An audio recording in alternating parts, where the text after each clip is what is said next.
How satisfying is this win considering everything that's been going on? What do you think? What do they say about payback? What do they say about payback?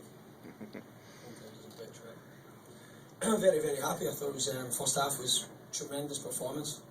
Expected Seattle to come out and do what they did in the second half. They've got a lot of pride. The quality team, top quality organisation.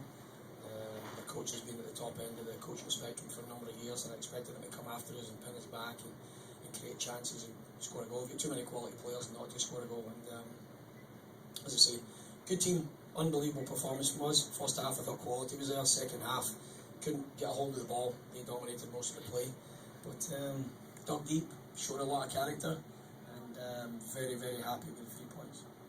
How important was it to get? I mean, you've been wanting to get off to a good start, to have a 2-zip lead for the first time this year. I think that when you go through a little bit of a barren spell that we've went, and let's not forget we're not getting pumped 4-0 every week and battered and embarrassed. We've created a lot of chances in the last few weeks, in the last few games, and just not managed to put the ball in the back of the net for whatever reason.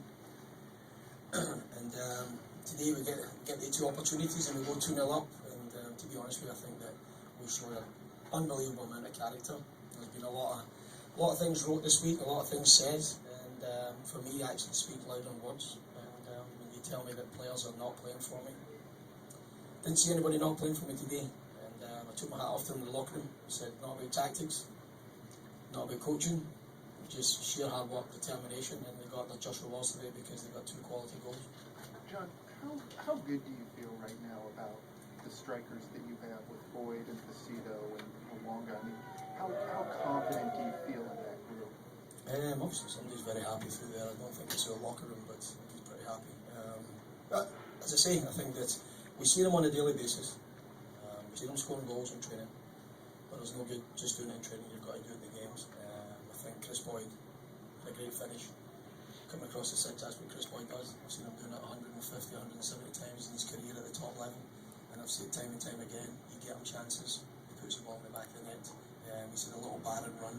I think, as I said, there's been a lot of harsh criticism directed towards all of us here, and I think we could just see a little bit of change in his mentality this week about wanting to score and really wanting to put the ball in the back of the net. And there's nothing better than scoring a goal down at that end against your biggest rivals and celebrating with the fans down there. I think the 2 guys will probably tell you the same thing. Tremendous feeling. And while it's great to win, obviously, and score 2 quickly, is that part of the frustration of coaching? Where were these performances in some of the earlier losses or draws? Well, as I say, I think that we've suffered a little bit from our own problems. That we've had chances, it's fully documented. I think we had, we never had Boydie throughout the spring training.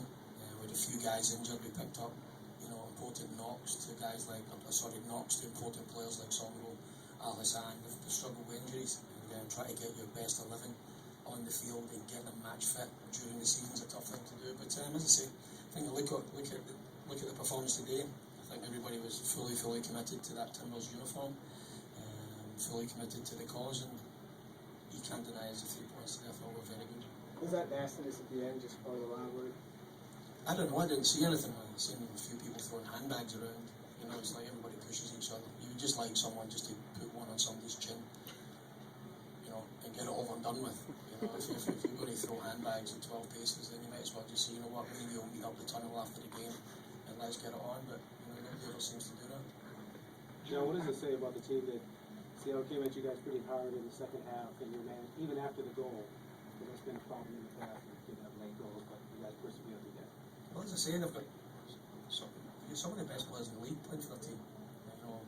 Said that to Alonso after the game. He's top football. Covers every blade of grass on the field, makes tackles, puts people under pressure, tracks box to box. He runs 60 yards then tracks 80 yards. Good player.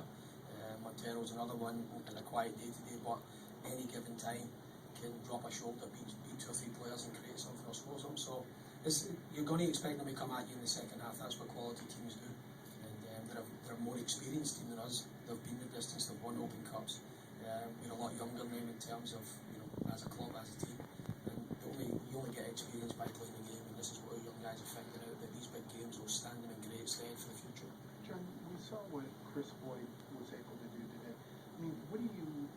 feel that Mwanga and Placido do add to that striking core? Well, Danny, Michael runs the channel as well. You know, a little bit obviously different from Danny. Danny plays with his back to goal, very well links up. But he's another one that hasn't played a lot this year for Philly. We need to get him fitter and stronger. Once we do that, we'll see the true Danny Mwanga. We're very, very happy to have him here. He's a young player. You know, we've got a lot of young players, that's what we mustn't forget. You know, Michael Placido has been through a top-class organisation in Seattle, and they didn't want to lose him when they traded the rights for Eddie Johnson. But he runs channels. He's a pest. You know, he puts people under pressure when you knock a long, hopeful ball over the top and you're under pressure. He chases centre backs down. He makes them kick the ball out of bounds, and all of a sudden you've got the ball 60, 70 yards up the field. He releases pressure. And I always say that left-footed players are always a little bit different, and a little bit more creatively strike a nicer ball, in my opinion. And the way he was finishing this week, I know he was like a little man possessed, and he was unlucky actually with Songo clipped him through at the top 18, not to have got his shot off and got himself a goal. I thought he thoroughly deserved one today. Last one for John, please. Do you know what the status is on Alphasani? Yeah, possibly a pulled hamstring, but you know these injuries can be deceiving at times. It might be cramp. Who knows? Dr. Greenleaf is looking at him as we speak, and once I leave, you guys will get in and find out what the full extent of the injury is. All right, thanks everyone.